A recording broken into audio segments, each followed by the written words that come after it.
Hola, sean todos bienvenidos a esta nueva edición de Foro Javeriano. El día de hoy tenemos el privilegio de recibir a uno de los juristas más importantes de la época clásica del Imperio Romano.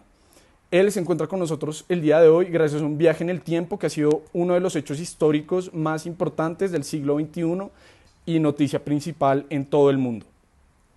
Y por otro lado tenemos al abogado Sami Mazzoldi y con ellos vamos a discutir las diferencias de los contratos en Roma y hoy en día, haciendo énfasis en los contratos de sociedades. Ahora démosle la bienvenida a Gallo.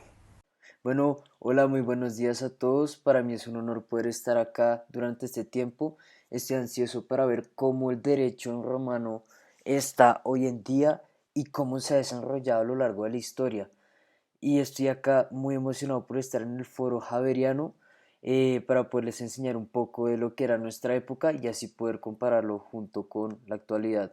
Muchas gracias. Gallo, muchísimas gracias por poder estar con nosotros. Sabemos que solo te puedes quedar muy poco tiempo porque estás muy ocupado, pero te aseguro que esto va a ayudar mucho a la formación de nuestros futuros abogados javerianos. Ahora démosle la bienvenida al abogado Sami Mazzoldi. Hola a todos. Antes que nada quiero agradecer por invitarme a este espacio tan importante. Es muy especial estar aquí junto al gran jurista Gallo, que pudo viajar hasta nuestro tiempo. Estoy muy emocionado por tratar de resolver algunas de las dudas que tenemos y tratar de ver las diferencias que hay entre nuestro tiempo y en el del jurista Gallo. Doctor Mazzoldi, muchas gracias. Ahora empecemos. Gallo, ¿nos podrías contar un poco de los contratos de sociedad en Roma?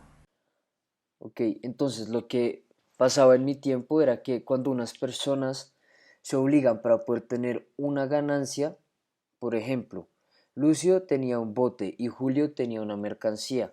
Entonces, para vender, estos dos se juntan con el fin de poder transportar esa mercancía y de ahí poder generar una ganancia. Em, sí, y de lo más importante de esta sociedad es que se están obligando que tengan animus societatis, el cual es permanecer en la sociedad y aporten un bien o cierto trabajo para un fin claro siempre y cuando este sea lícito. Muy bien, ahora doctor Mazzoldi, ¿nos podría decir cómo se constituye un contrato de sociedad hoy en día? Al igual que en Roma, la sociedad son unas personas que se obligan para hacer algo. Claro está que, en nuestro caso, hay una diferencia que depende de la cantidad de personas, la manera en que se hace la sociedad y el objeto para el cual se crea la sociedad. Hay diferentes tipos de sociedades. Por ejemplo, aquí también tenemos una sociedad de una sola persona, que se llama sociedad unipersonal. Las partes tienen que tener una voluntad que no puede tener vicios y que al momento de constituirse es importante que se deje claro cuál es su objeto, el propósito de la sociedad, la cantidad de capital o de trabajo que van a dar los socios y todas estas componentes se deben formalizar mediante escritura pública. De acuerdo con la información que me acabas de dar, a mí me surgió una duda. ¿Y esta es una escritura pública, es una solemnidad? En efecto, Gallo, en la actualidad no solo basta con establecerlo entre personas, decirlo entre personas, sino que hay que ponerlo en una escritura pública para que se cree la persona jurídica y nazca la sociedad. Gracias por la información. He aprendido mucho hasta el momento, pero es que en mi época no existía una persona jurídica. ¿Qué es? Gallo, la persona jurídica es aquel individuo con derechos y obligaciones que no es una persona física, es una institución que se crea por personas, en este caso la sociedad es creada por sus socios, para que se cumpla un objetivo social o una sociedad sin ánimo de lucro. Entonces, esta creación de la persona jurídica permite que la sociedad se obligue frente a los terceros. Es bastante interesante cómo todo esto ha evolucionado y ha cambiado, porque en mi tiempo solo la persona que hizo un contrato con otra era la única que se obligaba frente a terceros, no de otra. Ante terceros, la sociedad que se ha creado no existe. Además de esto, en los tiempos de sociedades que habían en mi tiempo no eran tan extensas como lo son ahora. ¿Nos podrías contar un poco de las clases de sociedades que habían en Roma y luego, si es tan amable, doctor Mazzoldi, nos contaría usted qué tipo de sociedades hay hoy en día?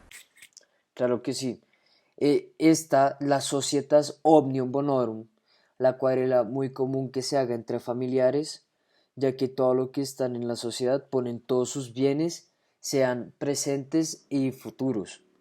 Y está la Societas Unius Rei, la cual, eh, la cual tiene como objetivo una sola transacción o un conjunto específico de transacciones. Por ejemplo, cuando se establece por un plazo determinado que se hace la sociedad. En la actualidad en Colombia tenemos distintos tipos de sociedades. Voy a dar algunos ejemplos para que sean claras las diferencias que existen entre lo que eran las sociedades en el tiempo de Gallo y cómo lo son ahora en nuestro tiempo. En primer lugar, tenemos la sociedad anónima, que está conformada por mínimo 5 socios. No hay un número máximo. Y en caso de quererse comprar más acciones, ingresar a la sociedad un nuevo socio, ¿qué hay que hacer? Se debe llevar la propuesta entre la asamblea de los socios y debe ser aprobada por su mayoría. En segundo lugar, tenemos la sociedad por acciones simplificadas. Es necesario que esté compuesta por mínimo 5 personas. Aquí tampoco hay un máximo de socios. La diferencia con la anterior es que se constituye mediante un documento privado que debe ser registrado en la oficina de registro de las cámaras de comercio que hay en cada ciudad. Luego tenemos la sociedad en comandita simple. Esta se puede conformar por una sola persona y por máximo 25. En esta tenemos una figura que se llaman los socios gestores, que se encargan de la administración de los negocios de la sociedad, mientras que los demás socios solo deben aportar capital.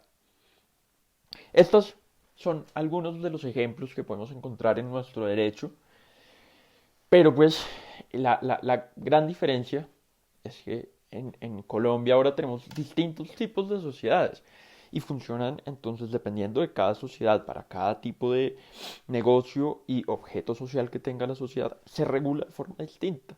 Depende el número de socios, cómo funciona, quién la administra. Hay distintos tipos de figuras dependiendo del tipo de sociedad. La última que usted dijo se parece un poco a la figura que hay en Roma, en la cual uno de los socios actúa como gestor sin mandato, pero igual es el único obligado frente a terceros. Qué interesante. Muy bien, tenemos una pregunta de un estudiante. Continúe. Hola, muchas gracias por estar acá. Mi pregunta es, ¿cuáles eran los derechos y deberes que tenían las sociedades en Roma y cuáles tienen ahora en la actualidad?